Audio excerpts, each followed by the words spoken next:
Creepy van. When I graduated from college, I moved back in with my parents temporarily while I looked for a job and housing. My parents fought all the time, and when I got tired of it, I would get in my car and go for a little smoke ride. One day while my parents were fighting, I went to go clean out my car. Our little town had one Food Lion and one little car wash area next to it. This Food Lion was pretty much in the middle of nowhere, and there were lots of woods and trees around the car wash area, and there was even a little wooded path that would lead to a subdivision by the woods. Sometimes I would like to walk along the trail to take in some of the nature, so I parked my car at a car vacuum station and get out to smoke a cig before I walk the trail. I go and sit down in the grass when I see a white van pull up right next to my car at the vac station. This caught my attention because I go to this vac station all the time, and if there are only a few people there, they always use vacuums a few rows down from each other. I just found it odd that this van decided to pick the only vacuum that was next to someone, so I sat there, smoking, waiting for this person to get out of the van. I wait for about 3 minutes and realize that they didn't get out yet. I found it weird. I also noticed that the car was still running. As I was standing there, I just had an overall bad feeling and didn't want to go into the woods by myself. I decided to put out my cig and slowly walk back to my car. When I got near the car, I saw that the van had tinted windows. I unlocked my driver's side door, got in my car, made sure all my doors were locked, and drove away. I looked in my rear view to see what the other car was doing, and it backed out and started following me out of the parking lot. Before the car had the chance to follow me, I quickly made a turn and hid my car behind an old building. I opened up my windows so I could hear when the van drove by. I heard it drive past the building I was hiding behind, and I drove my car around the building and watched the van drive into the partially empty Food Lion parking lot and drive around. I saw the van drive all around the parking lot, behind the Food Lion, and all around until they gave up looking for whatever they were looking for and eventually left the parking lot. I'm not sure why this troubled me, but I actually believe those guys were just randomly trying to find someone to abduct. Creepy van person, let's not meet. Creepy van man left us a present. My girlfriend and I often go camping in the Scottish Highlands. It's super chilled. People still hitchhike without fearing for their safety. Locals will offer you a ride. Everyone talks to everyone. We frequent a particular campsite in the middle of a beautiful mountain range that's very safe and friendly. We were there one April night, so the campsite was really quiet due to the fact it was about 4 degrees. We got set up and lit a campfire. We were fairly near the toilet block since the site was empty, so before long 2 guys walked past and said hello. On their way back, they stopped for a while longer. They said they were staying in a van, and did we want to join them for a drink inside since it was so cold out.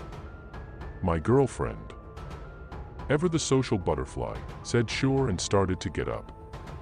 The guys were giving me serious creep vibes, but I tend to err on the side of hating everyone, so I figured I didn't want to be a party pooper and went along to their van. It was a large white transit van, and actually really nice inside.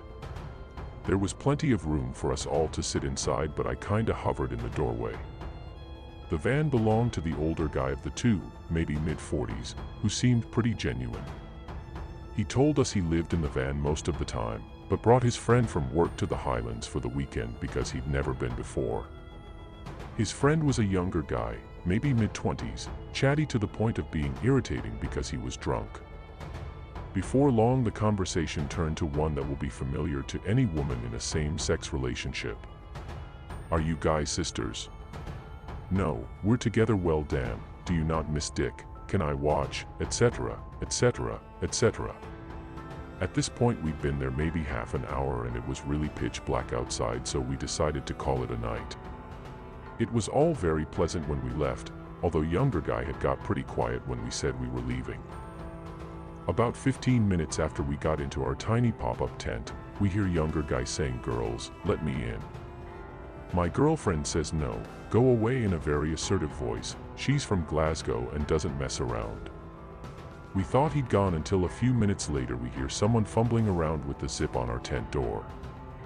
I was terrified and froze, but my girlfriend grabbed the zip, which was right above our heads, and stopped him from pulling it up any further. He whispered, "We showed you a good time, now it's time for you to show me a good time." My girlfriend told him to F off and loudly shouted some extra insults at him in case anyone could hear, but I'm not sure there was anyone but us and the van men for miles. He kept fumbling around with the zip for another few minutes, then went away. We were terrified for the rest of the night, and my girlfriend kept her hand on the zip just in case. We packed up and ran at first light. We'd left the car unlocked because it's usually such a safe campsite and we're always in and out the car for supplies. I'd brought an extra hoodie just in case and I put it on as we left. A few hours later I put my hand in the pocket and found a used condom. That creepy reprobate had used a condom on himself and tucked it into my pocket for me to find later. The thought of him sitting in our car filling the condom gives me the heave. A few years later at the same campsite we bumped into the older guy. He smiled at us apologetically and walked away without any of us saying a word. Creepy van drivers in the woods. This happened a couple of years ago, and it's time to get it off my chest. I was around 18, and for a period of time I was very physically active. I had struggled with some bad habits brought by excessive partying, and exercise proved very helpful in this regard. I regularly went jogging, mind you.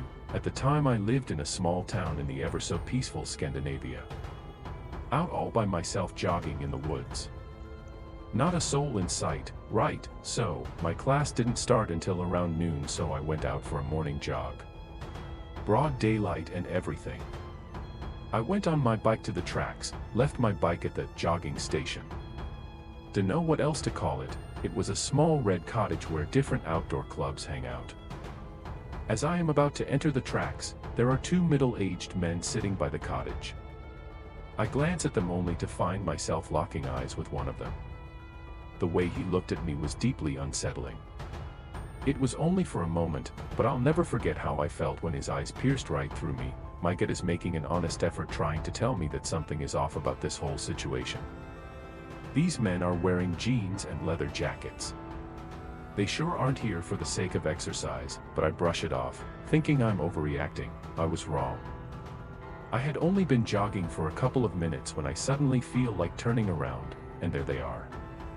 In a white minivan. Following me on the tracks. I feel that man's devilish eyes on me again. Oh no, oh no, oh no, oh no, oh no, oh no, oh no. I'm doing my best trying to think of a logical, non-threatening reason for them to follow me. Can't really think of one that makes sense. So I'm trying to work out what on earth I'm going to do. I don't want to make it obvious that I'm downright terrified. If I start running as fast as I can, I'm turning myself into prey. No one else is here. No one. It won't matter how loud I scream. Fortunately, I've been on these tracks a number of times, so I know there is going to be a sharp curve not so far away. So I try to act as if I'm not the least bothered by the whole situation. As soon as I pass the curve and I'm out of their vision for a short while, I sprint into the woods as if my life depends on it and hide behind a small rock. I'm crouching down as I see the white vehicle pass the sharp curve. Soon they're out of my sight, but I dare not move. I know that when they pass the curve and notice I'm nowhere to be seen, they'll know I've run off somewhere. After the curve, the trail is in a straight line for quite some time. They'll know I'm not on the tracks anymore. So I stay put, thinking that if they are after me, they will come back. If I'm overreacting, they'll carry on doing whatever they're doing and I won't be seeing them again. But the white van came back. At this point my memory is a bit vague. I won't even breathe, dreading that the slightest movement will give me away. I can't fully remember if the van stopped and the dominant men went outside, or if they simply passed the curve again slowly, looking for me, but I do vividly remember when the little van went back where it came from. I was somewhat relieved, though still a bit worried. Thing is, all tracks lead back to the cottage, where these men are likely to be. I then decide to carry on deeper into the woods, glancing over my shoulder every now and then to make sure no one is there. My sense of direction is somewhat okay when I'm in forests for some reason. I'm useless otherwise. Anyway, I know that there will be a highway if I just keep on going. I'm reaching the highway, and make my way home from there, It usually takes half an hour walking from where I live to the tracks. This journey home took 3 hours. But worth it. But I can't remember if I ever went to pick up my bike. I do not know what intentions these men had. I doubt they were good, and I do not know what was in the van.